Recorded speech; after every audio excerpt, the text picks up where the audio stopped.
ঘর থেকে কাঁচিটা নিয়ে আসো তো, গরুর জন্য ঘাস কেটে আনি, গরুটা অনেকক্ষণ ধরে না খেয়ে আছে।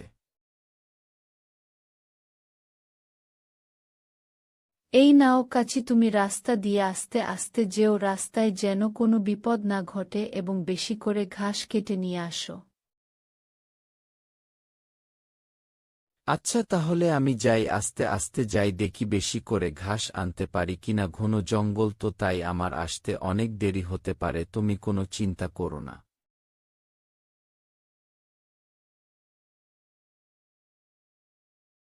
আল্লাহু আল্লাহু করি যেন সামনে কোনো বিপদ আপদ না ঘটে, কারণ যে জঙ্গলে যাচ্ছি সে জঙ্গল তো অনেক ভয়ঙ্কর জঙ্গল, সে জঙ্গলে অনেক বাঘ ভাল্লুক থাকে, তাই একটু ভয় করছে। আল্লাহ না করুক কোনো বিপদ আপদ যেন না ঘটে, তাই তাড়াতাড়ি যাই যেন তাড়াতাড়ি ফিরে আসতে পারি।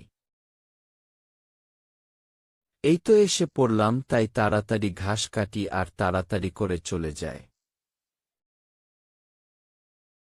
এই নে তুই আস্তে আস্তে ঘাস খা, তোর জন্য আমি অনেক কষ্ট করে অনেক দূরে থেকে ঘাস কেটে নিয়ে এনেছি, সেই দূরে অনেক ঘন জঙ্গল থেকে, জঙ্গলগুলো অনেক ভয়ঙ্কর। আমার তুই খা, আমি যাই, আমার আজকে ভালো লাগছে না, যাই একটু ঘরে যেয়ে শুয়ে থাকি। ওগো তুমি ওঠো, আমাদের রান্না করার কাঠ নেই, যাও জঙ্গলে গিয়ে কিছু কাঠ সংগ্রহ করে নিয়ে আসো, আমাদের কালকে আবার রান্না করতে হবে, না হলে আবার কি দিয়ে রান্না করব। তুমি জানো না আজকে আমার শরীরটা অনেক খারাপ লাগছে, আমি এখন যদি ওই ভয়ঙ্কর জঙ্গলে কাঠ সংগ্রহ করতে যাই, তাহলে কিভাবে আমি ওই রাতে ওই ভয়ঙ্কর জঙ্গল থেকে একা ফিরব।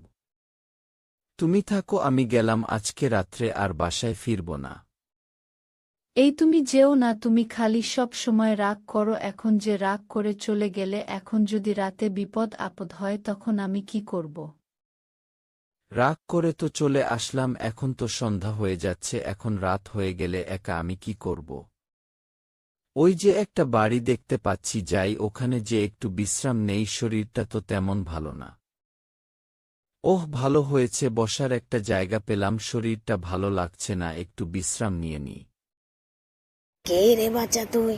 এত রাতে আমার আস্তানায় কি করছিস?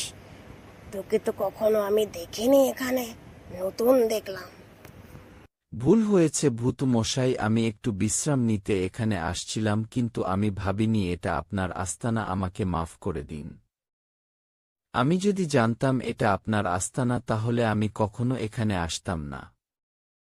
যা, এবারের মতো তোকে ক্ষমা করে দিলাম, আর যেন আমার আস্তানায় তোকে না দেখি।